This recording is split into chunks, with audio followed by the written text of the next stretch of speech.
Hello my dear friends, welcome to our channel. Friends, आज हम 10th class का subject math का pole star sample पर 3 करने जा रहे हैं। तो ये थर्ड मॉडल टेस्ट पर जो है उसके हमने पार्ट बाय पार्ट वीडियो बनाएंगे। हम सबसे पहले आज हम पार्ट नंबर ए के सभी क्वेश्चन को सॉल्व करेंगे।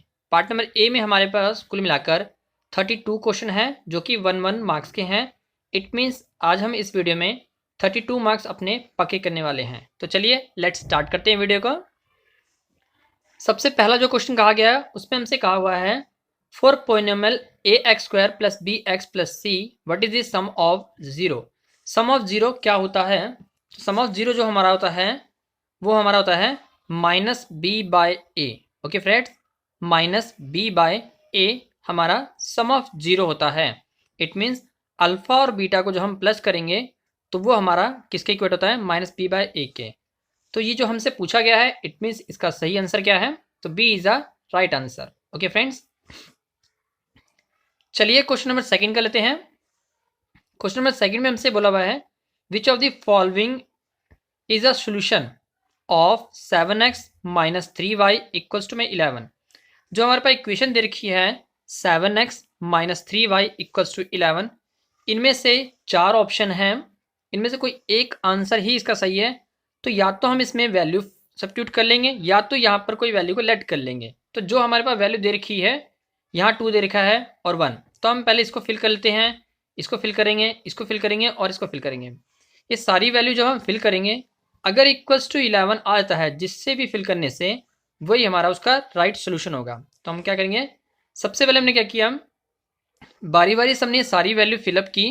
तो जो ये हमारे पास लास्ट वैल्यू थी 2 और -1, इसको फिलअप करने से हमें रिजल्टेंट इक्वल्स टू में 11 मिल गया है। कैसे मिला, चलिए आइए करते हैं। ये जो 2 लिखा हुआ है ये हमारा x है और ये हमारा 1 है वो हमारा y है। हमने यहाँ पर फिलअप कर लिया। ओके फ्रेंड्स, इट मीन्स यहाँ पर 2 को 7 से मल्टीप्लाई करेंगे और -1 को 3 से मल्टीप्लाई करेंगे। 2 को 7 से मल्टीप्लाई किया 14 और 3 को -1 से करेंगे तो कितना आएगा? -3। अब फाइनली इसको सॉल्व करेंगे, कितना आएगा? 11। तो left hand side right hand side equals हो जाएगा जिससे कि यही हमारा सोल्यूशन काउंट हो जाएगा। It means D is a right answer. Okay friends, चलिए क्वेश्चन नंबर थर्ड पढ़ लेते हैं।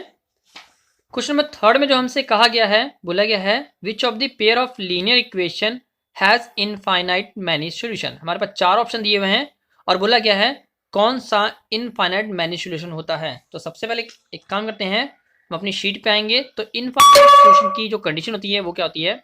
a1 by a2, b1 by b2, c1 by c2 all are equal. All are equal होते हैं तो हम उसको इनफाइनाइट मैनी सॉल्यूशन कहते हैं। तो हमारे पास इनफाइनाइट मैनी सॉल्यूशन के लिए केस ये रहा, C is a right answer. Okay friends, C is a right answer. चलिए क्वेश्चन नंबर 4 पढ़ लेते हैं। क्वेश्चन नंबर 4 में हमसे कहा हुआ है if one root of the equation 2x square minus ax plus c is equals to 0 is 2, find the value of a। हमें a की वैल्यू चाहिए। चलिए इसको सॉल्व करते हैं। सबसे पहले यहाँ क्लियर कर दें, यहाँ पर 1 रूट बोला गया है वो हमारा 2 काउंट होगा। तो चलिए हम अपनी शीट पे आते हैं। तो जो इक्वेशन दी हुई थी हमने वो लिख लिया, 2x square minus ax plus 6 equals to में 0, ये हमारी इक्वेशन है। और बोला गया है जो 2 बोला गया है वो हमारा एक रूट है। क्वाड्रेटिक इक्वेशन के 2 रूट निकलेंगे तो एक रूट गिवन है, इसलिए हमने अल्फा अपना 2 मान लिया है और बीटा को क्वेश्चन मार्क रख लिया है क्योंकि हमें यही फाइंड करना है। ये हमें फाइंड करना है, सेकेंड रूट फाइंड करना है। तो हम क्या करेंगे, सबसे पहले लिखेंगे प्रोडक्ट ऑफ 0, वो क्या होता है? c बाई ए। हमने प्रोडक्ट ऑफ 0 क्यों अप्लाई किया? क्योंकि ये हमारी a वाली टर्म होती है और ये हमारी c वाली टर्म होती है। ये दोनों टर्म में हमारे पास टर्म दे रखी है, इट मीन्स नंबरिंग दे रखी है, इसलिए हमने उसका यूज़ किया। अगर हम सेकेंड वाला यूज़ करते तो वहाँ पर मेरे पास a मिलता और वो कट नहीं हो सकता था, इसलिए हमने प्रोडक्ट ऑफ 0 पहले लिख लिया, जिससे कि देखिए हमारे पास बीटा की वैल्यू निकल के आ जाएगी। अल्फा इंटू बीटा हमारा प्रोडक्ट ऑफ 0 होता है, c बाय ए हमने वैसे का वैसा लिया। अल्फा कितना था? वो हमारा 2 था तो हमने यहाँ 2 लिख लिया। बीटा नहीं था तो बीटा हमने ऐसे लिख लिया है। c की वैल्यू यहाँ से कंसिडर होगी, c हमारे यहाँ से कंसिडर होगा तो हमने 6 लिख लिया। a हमारा यहाँ से कंसिडर होगा। ओके फ्रेंड्स, ए हमने यहाँ लिख लिया, क्योंकि सी बाय ए के लिए हम इनके कॉफिशिएंट का यूज करते हैं। ये हमारा ए टर्म होता है, ये हमारा बी टर्म होता है, ये हमारा सी टर्म होता है। किसके लिए?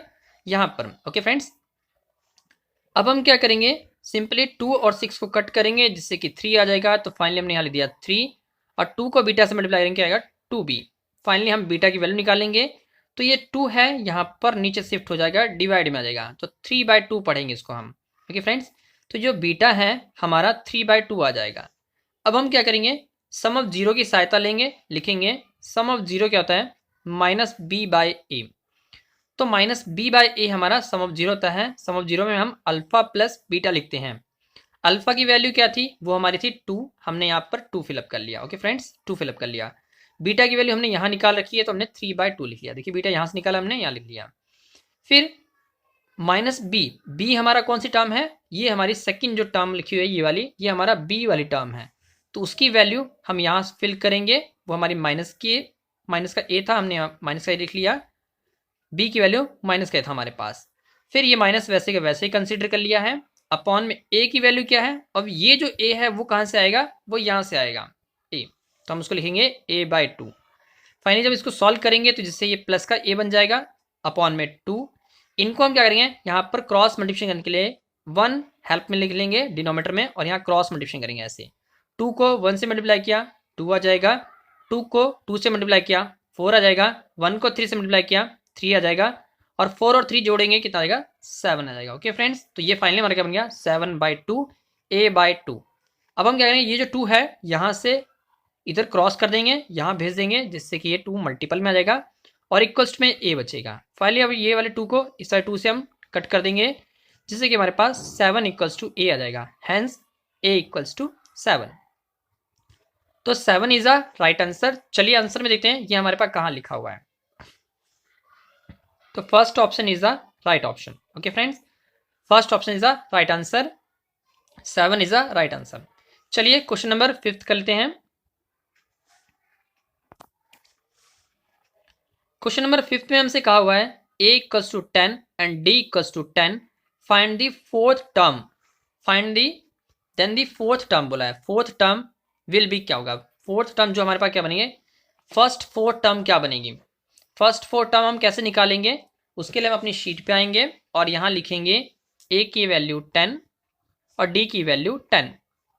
अब हम a हमें दे रखा है, a मतलब a1। अब हम a2 निकालेंगे। a2 कैसे निकलता है, वो निकलेगा हमारा फॉर्मूला a + 1d, और a3 निकालेंगे, उसके लिए हम लिखेंगे a + 2d। a4 निकालेंगे तो हम लिखेंगे a + 3d। फाइनली क्या करेंगे, a की वैल्यू और d की वैल्यू सब्स्टिट्यूट करते जाएंगे, जिससे कि हमारे पास सीरीज बन जाएगी 20, 30 और 40। फाइनली यही हमारी एपी सीरीज बनने वाली है, 10, 20, 30, 40। चलिए राइट आंसर देखते हैं कौन सा ऑप्शन है। तो ये रहा हमारे पास B option is the right answer, ये। ओके फ्रेंड्स, आई होप ये आपको क्लियर हो गया होगा। चलिए क्वेश्चन नंबर 6 कर लेते हैं। क्वेश्चन नंबर 6 में हमसे क्या कहा हुआ है, if a triangle A B C AC का स्क्वायर इक्वल्स टू में AB का स्क्वायर प्लस BC का square, then the value, then which angle of ABC will be a right angle. बोला गया है हमारे पास कि एक ट्राइंगल कंसीडर की गई है, तो ट्राइंगल हम ये लेते हैं ABC, जिसमें भी हमें ये गिवन है AC का स्क्वायर प्लस AB का स्क्वायर प्लस BC का स्क्वायर। तो AC क्या है, AC हमारा हाइपोटेनियस है, तो हाइपोटेनियस हम यहाँ काउंट करेंगे। ओके फ्रेंड्स, तो इट मीन्स ए या तो ऊपर होगा या तो नीचे होगा, कहीं तो होगा। इसलिए अगर ए ऊपर है सी नीचे है, या ए नीचे है सी ऊपर है, बात तो वो हाइपोटेनियस ही काउंट हो रहा है। तो यही हमारा फॉर्मूला था, hypotenuse square perpendicular square plus base का स्क्वायर। फाइनली जो अगर ये हमारा अपवर्ड में है और ये डाउन में है, तो एक ही चीज़ बच के हमारे पास बी हमारा यहाँ होगा। और जब भी परपेंडिकुलर क्रिएट होता है वो हमारा यहाँ पर क्रिएट होता है, और वो भी पाइथागोरस जब होती है उसमें कम से कम एक एंगल हमारा 90 बनता ही बनता है। हाइपोटेनियस तो 90 बनेगा ही नहीं, इट मीन्स यही हमारा 90 बनेगा। तो ये कौन सा एंगल है, ये हमारा बी वाला एंगल है, तो हम लिखेंगे hence angle B equals to में 90 डिग्री। ओके फ्रेंड्स, चलिए देखते हैं आंसर ये कहाँ लिखा हुआ है। तो B is a right answer. Okay friends, B हमारा राइट एंगल बनेगा। आप 90 काउंट कर लीजिए या राइट एंगल काउंट कर लीजिए, तो B is a right answer. चलिए अगला क्वेश्चन पढ़ लेते हैं। इसमें हमसे बोला गया है the the number of tangent that can be drawn from the external point to a circle.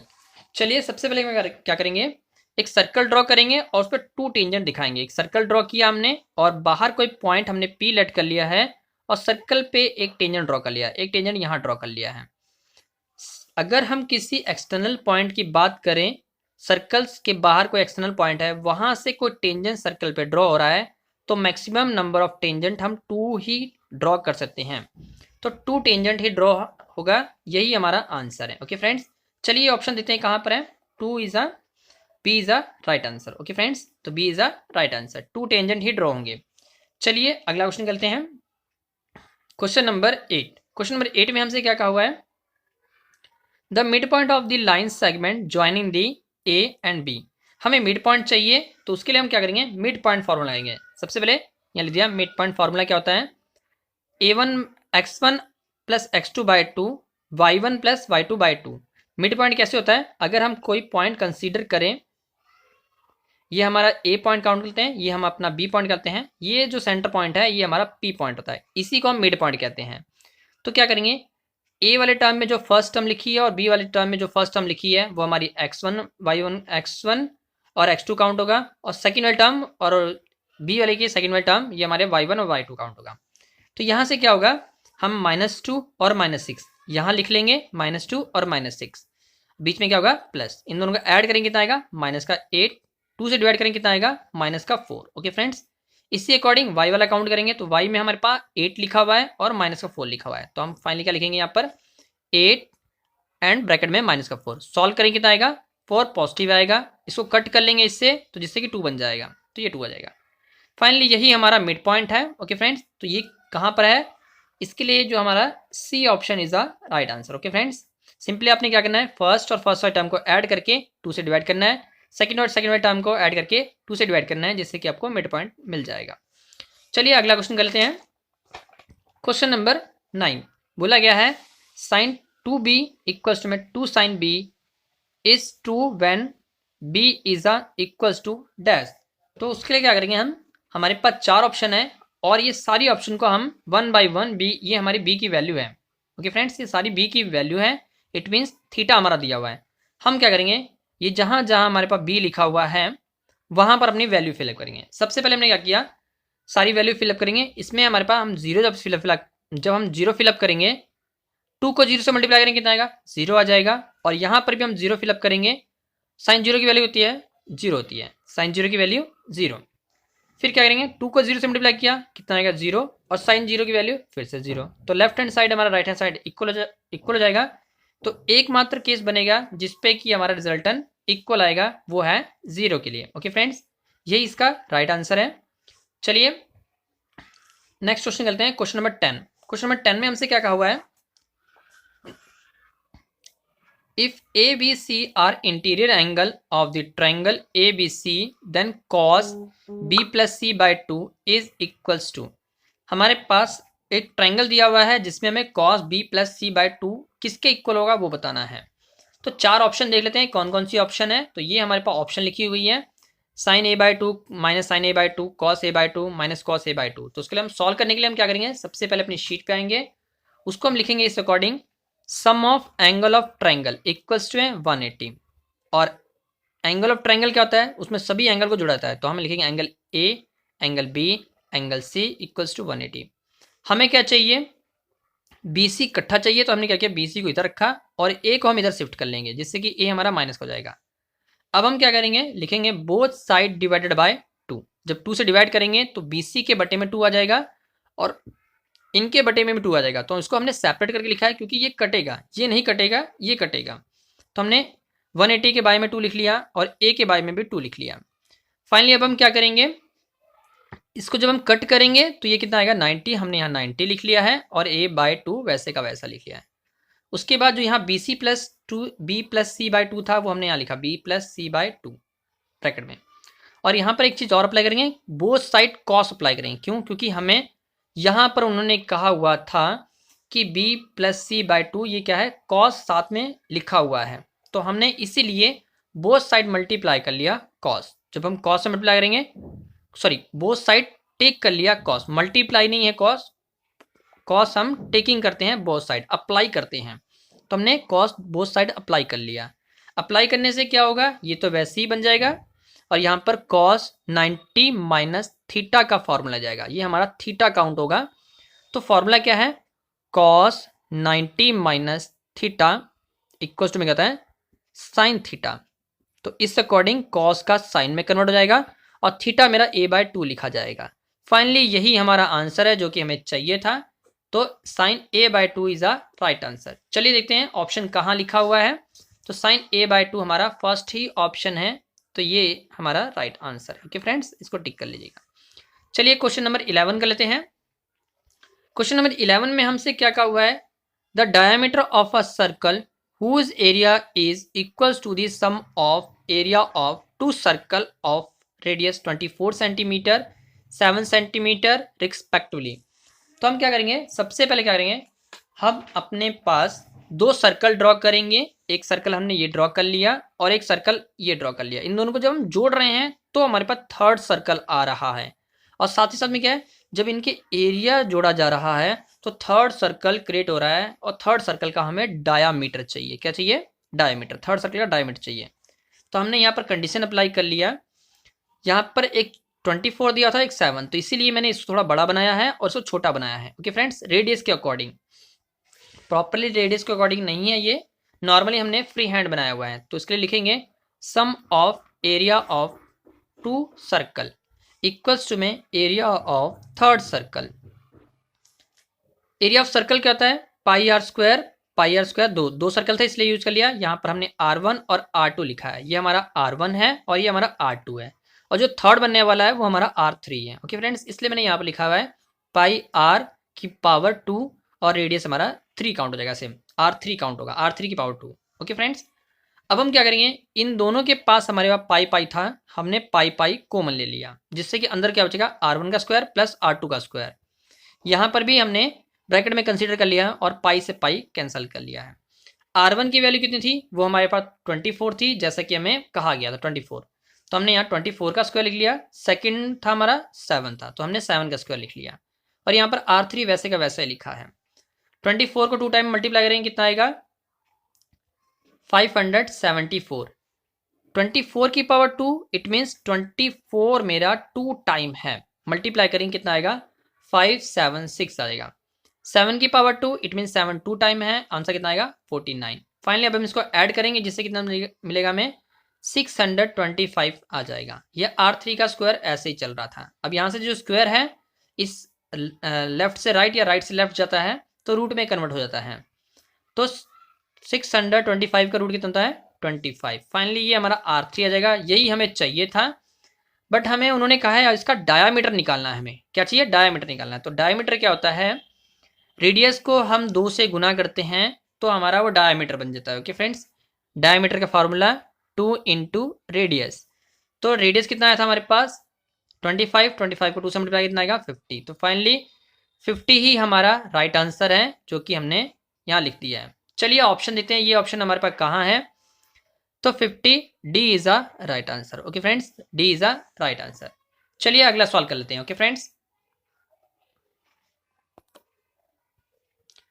अगले सवाल में हमसे कहा हुआ है if we join hemicircle of a circle, if we join two hemisphere of same radius, हमारे पास दो हेमिस्फेयर हैं उनको जोड़ा जा रहा है जिनका सेम रेडियस है। तो बोला गया है देन वी गेट, हमें क्या प्राप्त होगा।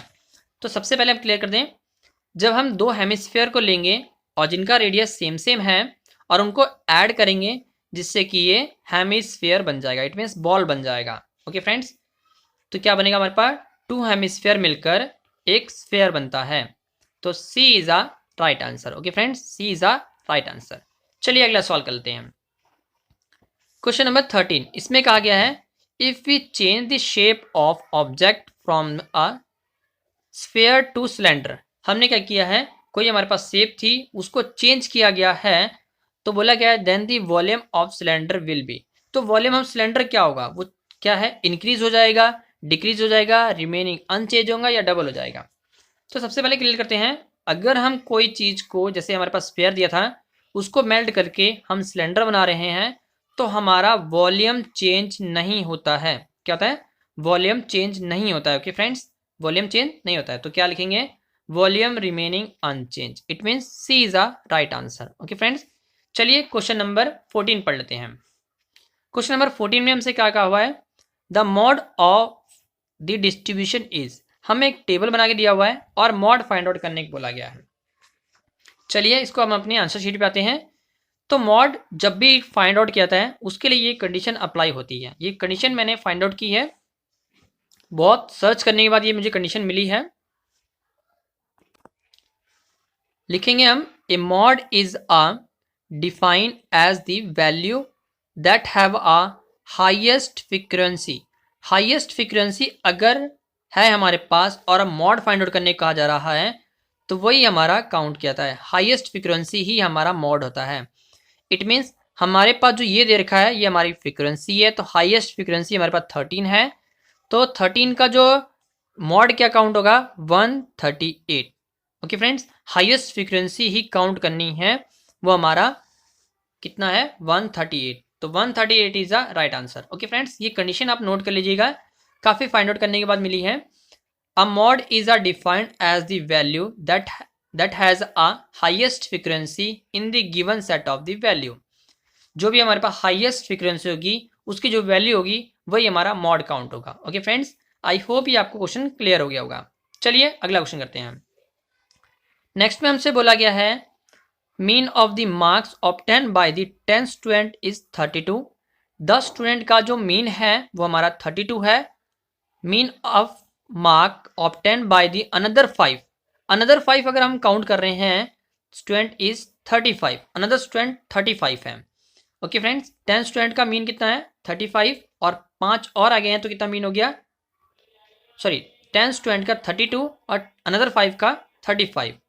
तो बोला गया what is the mean of the obtained all the 15 student. 15 student का मीन कितना होगा? ओके फ्रेंड्स, तो फाइनली इसका आंसर जो है वो हमारा सी ऑप्शन है, 33। ओके फ्रेंड्स, इसका मुझे अभी तक सटीक आंसर नहीं मिला हुआ है। जैसे ही इसका मुझे परफेक्टली रीजन मिलता है मैं आपको अपने वीडियो के माध्यम से बता दूंगा। ओके फ्रेंड्स, फिलहाल के लिए आप 33 इसका राइट आंसर लिख लीजिए। चलिए क्वेश्चन नंबर 16 पढ़ते हैं। ओके फ्रेंड्स, 16 में क्या कहा हुआ है? Find the probability of getting head when a coin is toss 1। बोला गया है कि हमें प्रोबेबिलिटी फाइंड आउट करनी है, अगर एक कॉइन को वंस टाइम टॉस किया जा रहा है तो हेड की प्रोबेबिलिटी क्या है। तो याद रखिए, अगर हम कोई कॉइन को उछाल रहे हैं या तो उस पर हेड आएगा या तो उस पर टेल आएगा, तो प्रोबेबिलिटी हाफ हाफ बढ़ जाती है, तो हाफ को हम 1/2 से कंसीडर करते हैं। ओके फ्रेंड्स, तो 1/2 is a right answer. I hope ये आपको क्लियर हो गया, तो it's means B is a right answer. चलिए ट्रू फॉल्स कर लेते हैं। ओके फ्रेंड्स, ट्रू फॉल्स में हमारा सबसे पहला क्वेश्चन को कहा गया है, the number of zero in the linear equation is 0। तो चलिए अपनी आंसर शीट पे आते हैं। तो सबसे पहले हम बताएं, जो अगर लीनियर इक्वेशन है तो उसमें हमारे पास लीनियर इक्वेशन कैसे होती है? इट मीन्स ऐसे, x + 5 = में 0, या y + 5 या समथिंग, कुछ और जरूरी नहीं है, 5 y + 8 भी हो सकता है। तो उसके हमारे पास फैक्टर कितने बनेंगे? वो एक ही बनेगा, या तो 8 इधर आ जाएगा सीधा ही। क्या कहा हुआ है? The number of zero of a linear equation is 0। तो नहीं, लीनियर इक्वेशन के नंबर ऑफ जीरो कितने बनेंगे?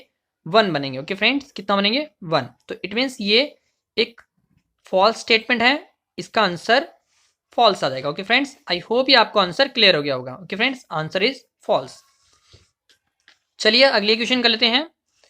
अगला क्वेश्चन बोला हुआ है हमसे, the value of x of the pair of linear equation x + y = 14, x - y = 4 is 9। It means हमें कहा गया है कि दो इक्वेशन दी गई है, ये पहली और ये दूसरी, और बोला गया क्या इसका आंसर x = 9 है या नहीं। तो हम क्या करेंगे, सबसे पहले अपनी फर्स्ट इक्वेशन और सेकंड इक्वेशन को लिख लेंगे और यहाँ पर सिंपली इनको एडअप करेंगे। एडअप करने से ये कट जाएंगे। ओके फ्रेंड्स, कई बच्चों को ये पता है कि हाँ यहाँ सिंबल चेंज होता है, बट सिंबल उस टाइम चेंज होता है जब हमारे पास x या y की वैल्यू सॉल्व नहीं हो रही है। फाइनली यहाँ देखिए सकते हैं, यहाँ पर हमारा पॉजिटिव है, ये नेगेटिव है। फाइनली जब हम इसको सॉल्व करेंगे तो ये कट जाएगा, जिससे कि हमारे पास 2x आ जाएगा। ओके फ्रेंड्स, अगर ये नहीं कटता तो मैं इसके कोफिशिएंट को मल्टीप्लाई करता और x का कोफिशिएंट या y का कोफिशिएंट इक्वेट करके हम कट करते हैं। फिलहाल तो हमारे पास जो कोफिशिएंट है वो सेम है, इसलिए हमने सिंपली इसको कट कर लिया है, जिससे कि x और x मिलकर 2x बन जाएगा। 14 और 4 ऐड होके 18 बन जाएगा। और फाइनली यहाँ से 2 नीचे आएगा, 18 नीचे, तो ये कटो कितना बनेगा, 9 बन जाएगा। तो x equals to 9। It means ये स्टेटमेंट ट्रू स्टेटमेंट है, इसका आंसर हम ट्रू लिख लेंगे। Okay friends, it means tick कर लेंगे, ट्रू लिख लेंगे। ओके फ्रेंड्स, चलिए अगला क्वेश्चन करते हैं हम। इसमें हमसे बोला गया है the value of √6 plus √6 plus √6 is 4। तो चलिए आइए हम अपने आंसर शीट पे आते हैं। तो क्वेश्चन कुछ इस अकॉर्डिंग है। सबसे पहले क्या बोला हुआ है, जो ये इसका आंसर हमें बोला गया क्या 4 आएगा, बोला गया इज अ 4। आंसर इसको सॉल्व करने पे 4 आना चाहिए। तो चलिए क्लियर करते हैं। √6 की वैल्यू कितनी होती है, 2.24। तो फाइनली हम क्या करेंगे, यहाँ वाले प्लेस पे हम 24 लिख लेंगे। अब 24 को 6 से ऐड करके कितना आएगा, 844। 844 का रूट निकालेंगे, वो कितना आएगा, 2.90। 2.90 को 6 से ऐड करेंगे, कितना आएगा, 8.90। 8.90 का रूट निकालेंगे, कितना आएगा, 2.98 आएगा। ओके फ्रेंड्स, इट मीन्स हमारा 4 आंसर तो नहीं आया, तो ये एक फॉल्स स्टेटमेंट है। आई होप ये आपको क्वेश्चन क्लियर हो गया होगा। ओके फ्रेंड्स, इसका आप स्क्रीनशॉट भी रख सकते हैं। ओके फ्रेंड्स, तो चलिए क्वेश्चन नंबर 4 करते हैं। क्वेश्चन नंबर 4 में हमसे क्या कहा हुआ है, if P, Q, R and S are in the AP then R minus P is equals to the S minus P।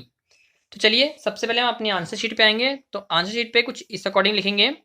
सबसे पहले AP सीरीज क्या है, वो हमारी है P, Q, R और S। और हमें कहा गया है कि अगर मैं S में से Q माइनस कर रहा हूं और P S में से R में से Q एंड S में से P माइनस कर रहा हूं, तो दोनों आपस में इक्वल होने चाहिए, ये हमें कहा गया है। तो हम क्या करेंगे, डिफरेंस निकालेंगे AP सीरीज में, चाहे हम इन दोनों के बीच का डिफरेंस निकालें या इन दोनों के बीच का डिफरेंस निकालें, ऑल आर इक्वल, या तो इन दोनों के बीच का डिफरेंस निकालें, सभी का डिफरेंस सेम आना चाहिए, तभी वो सीरीज AP सीरीज में काउंट होती है। तो डिफरेंस निकालने का फॉर्मूला क्या है, A2 माइनस A1। पहले 2 टर्म में निकाल रहे हैं तो A2 माइनस A1, सेकेंड और थर्ड का निकाल रहे हैं तो थर्ड माइनस सेकेंड टर्म, और लास्ट वाले में से निकाल रहे हैं तो फोर्थ माइनस थर्ड। उसी अकॉर्डिंग हमने देखा, अगर मैं R में से क्या हूँ माइनस कर रहा हूँ तो ये बिल्कुल ओके है, ये हमारा डिफरेंस सही है। अब अगले टर्म में क्या बोला हुआ है, S में से अगर मैं R माइनस कर रहा हूँ तो ये भी मेरा सही है। हमें यहाँ पर देखिए S में से P बोला गया था, तो S में से P कैसे निकलेगा, तो ये एक फॉल्स स्टेटमेंट काउंट होगी, ये इक्वल नहीं होगा। तो जो अगर इक्वल होता तो ये कंडीशन अप्लाई होती। ओके फ्रेंड्स, ये हमारी ट्रू की कंडीशन है और ये हमारी फॉल्स इक्वेशन है। ये हमें पूछा गया था, तो इट मीन्स आंसर हम फॉल्स लिखेंगे। ओके फ्रेंड्स, आंसर हम इसका फॉल्स लिखेंगे, तो ये हमारा फॉल्स हो जाएगा। Okay friends, false. चलिए अगला क्वेश्चन पढ़ लेते हैं। अगले क्वेश्चन में बोला गया है the length of tangent drawn from an external point to the circle are equal. हमें कहा गया है अगर हम सर्कल के बाहर कोई एक्सटर्नल पॉइंट काउंट करते हैं तो सर्कल पे जो टेंजेंट ड्रॉ हो रहा है उसकी लेंथ क्या बराबर आएगी। तो बिल्कुल जी, यहाँ से लेकर A से लेकर P और B से लेकर P दोनों की इक्वल लेंथ आएगी। Tangent are always equal from the external point of the circle. अगर हमारे सर्कल के बाहर से कोई पॉइंट और वो सर्कल पे टेंजेंट हो रहा है तो दोनों टेंजेंट की लेंथ बराबर होती है। इट मीन्स ये स्टेटमेंट एक ट्रू स्टेटमेंट है, इसका आंसर हम लिखेंगे ट्रू। चलिए अगला क्वेश्चन पढ़ लेते हैं। अगले क्वेश्चन में हमसे क्या कहा हुआ है, कहा गया है second A plus 10A bracket में 1 minus sine A equals to cosecant A। चलिए हम अपनी आंसर शीट पे आते हैं। तो बोला गया है second A plus 10A bracket में है 1 माइनस साइन A, ये भी ब्रैकेट में है। इनको सॉल्व करने पे क्या हमारा कोसेकेंड आएगा या नहीं आएगा। अगर आएगा तो ट्रू लिखेंगे, नहीं आएगा तो फॉल्स लिख देंगे। उसके लिए हम क्या करेंगे, सेकेंड को अपने चेंज करेंगे। इसको कई लोग सेक भी पढ़ते हैं, मैं इसको सेकेंड पढ़ता हूँ। सेकेंड क्या लिखेंगे इसको, 1/cos ए। tan को हम क्या लिखेंगे, sin/cos। ए इन्वॉल्व है इसलिए हमने ए दोनों के साथ लगा लिया।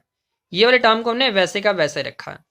अब यहाँ पर हमने ये इसलिए किया क्योंकि इससे हमारा cos जो दोनों का बेस है वो सेम हो जाएगा, इसलिए हमने इसको इस अकॉर्डिंग तोड़ लिया है। तो इसका बेस क्या है, cos रहेगा, यहाँ से हम एलसीएम ले लेंगे और इसको मल्टीप्लाई कर लेंगे। जब बेस बेस सेम होता है तो ऊपर वाला टर्म सिर्फ हम ऐड करते हैं, तो 1 प्लस साइन ऐसे ही आ जाएगा। I repeat again, base base जब सेम होता है तो बेस को हम वैसे ले लेते हैं और ऊपर वाली टर्म सिंपली ऐड हो रही है तो ऐड, सब्ट्रैक्ट हो रही है तो सब्ट्रैक्ट। यहाँ हमारे पास ऐड हो रही थी 1 प्लस साइन ए, ब्रैकेट में लिख लेंगे। ये वाली टर्म वैसे के वैसे चलती आ रही है। अब ध्यान दीजिएगा यहाँ पर हमारे पास 1 प्लस साइन ए, यहाँ क्या है 1 माइनस साइन ए, ये हमारा a प्लस बी और a माइनस बी बन रहा है। तो फॉर्मूला क्या होता है, a का स्क्वायर और b का स्क्वायर। उस अकॉर्डिंग हम यहाँ पर 1 का स्क्वायर लगा लेंगे और यहाँ पर साइन का स्क्वायर लगा लेंगे। नीचे कॉस वैसे का वैसा ही लिख लिया। ओके फ्रेंड्स, अब क्या होगा, यहाँ पर जो हमारा कंडीशन बनाया है 1 का स्क्वायर माइनस साइन का स्क्वायर, ये क्या बनेगा, कॉस स्क्वायर ए बनेगा। क्यों बनेगा, क्योंकि जो हमारे पास फॉर्मूला होता है sine square theta plus cos square theta equals to 1 होता है। हमें क्या चाहिए, हमें 1 माइनस साइन चाहिए, तो हमने क्या किया, साइन को उधर शिफ्ट कर लिया जिससे कि ये बनेगा cos square A, cos square theta minus 1 minus sine square theta. Okay friends, theta हमने ए से रिप्लेस कर लेंगे जिससे कि यहाँ पर आएगा कॉस स्क्वायर। कॉस स्क्वायर का हम 2 बार खोल लेंगे और नीचे वाले कॉस से कट कर लेंगे जिससे कि रिजल्टेंट क्या आएगा, कॉस।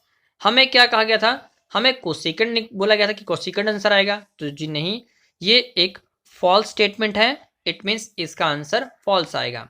आई होप ये सारा कंसेप्ट आपको क्लियर हो गया होगा। आप इसका स्क्रीनशॉट रख लीजिएगा और इसको फिर से रिवाइंड कर लीजिएगा। ओके फ्रेंड्स, चलिए अगला क्वेश्चन पढ़ लेते हैं। अगले क्वेश्चन में हमसे बोला गया है probability of an event can not be less than 0। हमें कहा गया है कोई प्रोबेबिलिटी है, क्या उसकी जो find probability of an event can not be less than 0। तो बिल्कुल ये स्टेटमेंट सही कही गई है। किसी की भी जो प्रोबेबिलिटी निकाली जाती है वो 0 से कम नहीं होती है, या तो वो अपॉन में होगी या पॉइंटों में काउंट होगी, पर 0 से कम काउंट नहीं होती है। तो इट मीन्स ये एक सही स्टेटमेंट है, ट्रू स्टेटमेंट है। इसका आंसर हम लिख लेंगे true. Okay friends, I hope ये आपको क्लियर हो गया होगा। चलिए अगला क्वेश्चन कर लेते हैं। अगले क्वेश्चन में हमसे कहा गया है 5 - 7 is the distance of root 74 from the origin. तो हम क्या करेंगे, हमें कहा गया है एक पॉइंट दिया गया है और बोला गया है और एक ओरिजिन वाला पॉइंट है, इन दोनों का डिस्टेंस निकालना है। तो क्या वो रूट अंडर 74 आएगा, तो उसके लिए हम क्या करेंगे, ए और बी लिख लेंगे और इसका डिस्टेंस फार्मूला अप्लाई कर लेंगे। डिस्टेंस फार्मूला क्या होता है, x2 माइनस x1 का whole square plus y2 minus y1 का होल स्क्वायर रूट अंडर में लिखा जाता है। ओरिजिन कहाँ मिलेगा, जब अब आप डायग्राम ड्रॉ करेंगे तो ये जो पॉइंट होता है इसको हम ओरिजिन कहते हैं। ओरिजिन हमारा 0 0 होता है। ओके फ्रेंड्स, तो ये हमारा x1 हो जाएगा ऊपर वाला, ये हमारा y1, ये हमारा x2, ये हमारा y2। तो यहाँ पर फाइनली हम इसमें फिलअप करेंगे, x1 और x2 भर लेंगे जिससे कि हमारे पास रूट अंडर 74 मिल जाएगा। इट मीन्स ये एक ट्रू स्टेटमेंट है, इसका आंसर ट्रू है। ओके फ्रेंड्स, तो आंसर लिख लीजिएगा ट्रू। आई होप आपको डिस्टेंस फार्मूला लगाना आता है। चलिए अगला क्वेश्चन कर लेते हैं। अगले क्वेश्चन में हमसे कहा गया है फिलिंग द ब्लैंक्स है, बस 8 क्वेश्चन ही और हैं। चलिए पढ़ते हैं इनको भी। बोला गया है डेसिमल रिप्रेजेंटेशन लिखना है, रिप्रेजेंट करना है ऑफ 35/40। हमें 35/40 को डेसिमल में लिखना है, डेसिमल में रिप्रेजेंट करना है। ओके, क्या लिखेंगे हम उसको, तो डेसिमल में हम जब इसको करेंगे तो कुछ इस अकॉर्डिंग करेंगे, 35 ऊपर 40 नीचे, डिवाइड करेंगे कितना आएगा 0.875। तो ये क्या है, टर्मिनेट हो जाएगा। तो इसको हम फाइनली यहाँ ब्लैंक्स में टर्मिनेटिंग टर्म लिखेंगे, यहाँ पर हम टर्मिनेटिंग टर्म लिखेंगे। ओके फ्रेंड्स, आप सिंपली 0.875 भी लिख देंगे तो भी आंसर सही आएगा, पर आप इसको टर्मिनेटिंग टर्म लिखेंगे तो ज़्यादा बेहतर है। चलिए अगला क्वेश्चन पढ़ लेते हैं। बोला गया dash solution of pair of equation, ये हमें इक्वेशन दे रखी है 3x minus 5y equals to 7, 6 minus 6x plus 10y equals to 7। तो बोला गया इसका कौन सा सोल्यूशन बनेगा, तो हम अपनी जब इक्वेशन लिखेंगे कुछ इस अकॉर्डिंग लिखेंगे। इसमें हम a1/a2, b1/b2 और c1/c2 लिख लेंगे। फाइनली इसको कट करेंगे जिससे कि 1/2 1/2, बट यहाँ पर कट करेंगे तो यहाँ 1 आ जाएगा। इट मीन्स क्या है, a1/a2 इक्वल्स टू है b1/b2, पर c1/c2 इक्वल्स टू नहीं है। तो जब ये लास्ट वाली कंडीशन इक्वल नहीं होती है तो उसको हम लिखते हैं नो सोल्यूशन। फाइनली यही हमारा आंसर है, हम यहाँ लिख देंगे नो सोल्यूशन। आई होप ये क्वेश्चन आपको क्लियर हो गया होगा। ओके फ्रेंड्स,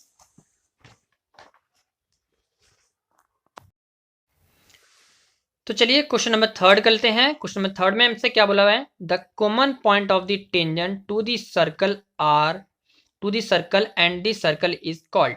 बोला गया common point of the tangent. Common point of the tangent क्या होता है, अगर हम कोई सर्कल पे टेंजेंट ड्रॉ कर रहे हैं तो ये जो पॉइंट आ रहा है सर्कल का पॉइंट और लाइन का पॉइंट दोनों एक ही पॉइंट पे मीट होंगे, तो इसी को हम लिखते हैं पॉइंट ऑफ कॉन्टैक्ट। तो क्या लिखेंगे हम इसको, पॉइंट ऑफ कॉन्टैक्ट। अपने ब्लैंक्स में आप लिख लीजिएगा पॉइंट ऑफ कॉन्टैक्ट। चलिए अगला क्वेश्चन करते हैं। बोला गया है if the area of any triangle is dash unit then its vertex are collinear. हमें कहा गया है कोई ट्रायंगल है जिसका एरिया क्या होगा जब उसके वर्टेक्स कोलिनियर है। याद रखिए कोलिनियर के केस में एरिया ऑफ ट्रायंगल हमारा 0 काउंट होता है। Okay friends, area of triangle is 0 if vertex are collinear. It means हम आंसर में लिखेंगे 0। आई होप ये भी आपको क्लियर हो गया होगा। चलिए अगला क्वेश्चन करते हैं। हमसे कहा गया है sine theta a/b and tan theta equals to dash.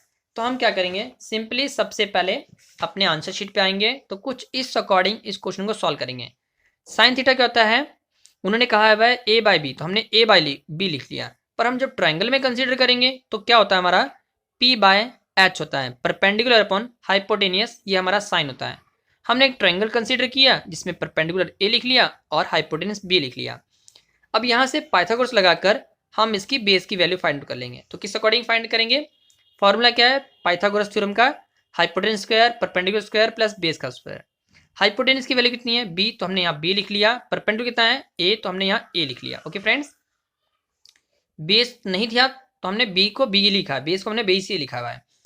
b का स्क्वायर करेंगे तो b आ जाएगा, इसका स्क्वायर करेंगे तो क्या आएगा a का स्क्वायर। फाइनली ये इधर आ जाएगा राइट हैंड साइड में, लेफ्ट हैंड साइड में, जिससे कि माइनस हो जाएगा और यहाँ b का स्क्वायर वैसे का वैसे ही।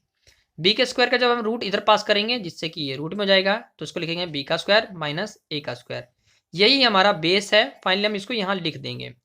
हमें 10 पूछा था, तो 10 क्या होता है पहले आपको क्लियर होना चाहिए। 10 क्या है, वो होता है हमारे पास परपेंडिकुलर अपॉन बेस। तो इस ट्रायंगल में परपेंडिकुलर क्या है, वो हमारा a है, बेस क्या है नीचे वाला। तो फाइनली हम लिख लेंगे a अपॉन में रूट अंडर b का स्क्वायर माइनस a का स्क्वायर। यही हमारा राइट आंसर है। आई होप ये आपको क्वेश्चन क्लियर हो गया होगा। चलिए नेक्स्ट क्वेश्चन कर लेते हैं। नेक्स्ट जो क्वेश्चन कहा गया है, बोला गया था area of this circle that can be inscribed in a square. बोला गया है कि हमारे पास जो सर्कल है वो स्क्वायर के अंदर बन रहा है if this side 10 centimetre. Square की जो साइड है वो हमारे पास 10 सेंटीमीटर दी गई है। तो उसके लिए क्या करेंगे, हम सबसे पहले अपना डायग्राम ड्रॉ करेंगे और सर्कल को स्क्वायर के अंदर लिख लेंगे। और जो स्क्वायर है उसकी साइड कितनी है, 10 है। अगर स्क्वायर की साइड 10 है और सर्कल हमारा टच कर रहा है बिल्कुल कॉर्नर से कॉर्नर, तो इट मीन्स इसका डायमीटर हमारा हो जाएगा 10। तो सबसे पहले लाइन लिखेंगे हम diameter of circle 10 centimetre. Area निकालना है तो उसके लिए हम रेडियस चाहिए होगा, तो हम लिखेंगे radius of circle 5 centimetre. Upon कर लेंगे, डायमीटर को 2 से डिवाइड करेंगे तो रेडियस बन जाएगा, फाइनली 5 आ जाएगा। अब एरिया सर्कल क्या होता है पाई आर स्क्वायर, तो पाई की वैल्यू 22/7 लिखेंगे और आर हमारा 5 है तो 2 टाइम ओपन कर लेंगे। फाइनली हम इनको मल्टीप्लाई करेंगे जिससे क्या आएगा 550 अपॉन में 7। सेंटीमीटर था तो सेंटीमीटर का स्क्वायर हम लिख लेंगे। फाइनली यही हमारा आंसर है जो कि हम यहाँ लिखेंगे 550 अपॉन में 7 सेंटीमीटर स्क्वायर। आई होप ये आंसर आपको क्लियर हो गया होगा। चलिए अगला क्वेश्चन कर लेते हैं। अगले क्वेश्चन में बोला गया है the total surface area of hemisphere. Hemisphere का टोटल सरफेस एरिया क्या होता है, तो वो होता है हमारे पास 3 पाई आर स्क्वायर। क्या होता है? 3 pi r square total surface area of hemisphere. I hope ये आपको आंसर क्लियर हो गया होगा। ओके फ्रेंड्स, चलिए अगला क्वेश्चन कर लेते हैं। द लेटर ऑफ, 8वां क्वेश्चन है और ये लास्ट क्वेश्चन है। The letter of word society are the place at randomly in the row. हमारे पास एक वर्ड दिया गया है, इसको हम बारी बारी सफल करेंगे और रैंडमली इनको फिक्स किया जा रहा है या फिर अदला बदली की जा रही है नंबर की। The probability of getting vowel, vowel आने की प्रोबेबिलिटी क्या है? सबसे पहले तो हम लिखते हैं सोसाइटी, यहाँ लिख लिया। इसमें वर्ड्स कितने आते हैं? तो नंबर ऑफ सोसाइटी में हमारे पास 7 वर्ड्स हैं। कैसे? 1 2 3 4 5 6 7, तो 7 लिख लेंगे। वॉवल कौन से हैं? तो 0 हमारा वॉवल है, आई हमारा वॉवल है और ई हमारा वॉवल है। तो वॉवल कितने में? 3। तो हम क्या लिखेंगे? Probability getting vowel words. तो क्या है probability? 3/7 is a right answer. I hope ये आपको क्लियर हो गया होगा। कैसे लिखा? जो हमारे पास नंबर ऑफ वॉवल है वो लिखा, टोटल कितना है? 7, तो वो लिख लिया। इस अकॉर्डिंग ये हमने जो सैंपल पेपर 3rd पूरा सॉल्व कर लिया है। इसके 1 मार्क्स वाले क्वेश्चन सॉल्व कर लिए हैं। नेक्स्ट वीडियो में हम सैंपल पेपर 4 के 1 मार्क्स वाले क्वेश्चन करेंगे। ओके फ्रेंड्स, किसी तरह की दिक्कत परेशानी आती है हमें कमेंट कीजिए, हम उसका सोल्यूशन करने की पूरी कोशिश करेंगे। Keep supporting us, please like share and subscribe my channel. Thank you, take care and all the best for exam. हमारी वीडियो को और भी फ्रेंड सर्कल में सर्कुलेट करना ना भूलें, उन्हें भी ये शेयर करें ताकि वो भी अपने मैथ की प्रिपरेशन के लिए अच्छे से इन मॉडल टेस्ट पेपर को रिवाइज कर सकें। Keep supporting us, please like share and subscribe my channel. Thank you, take care and all the best for exam.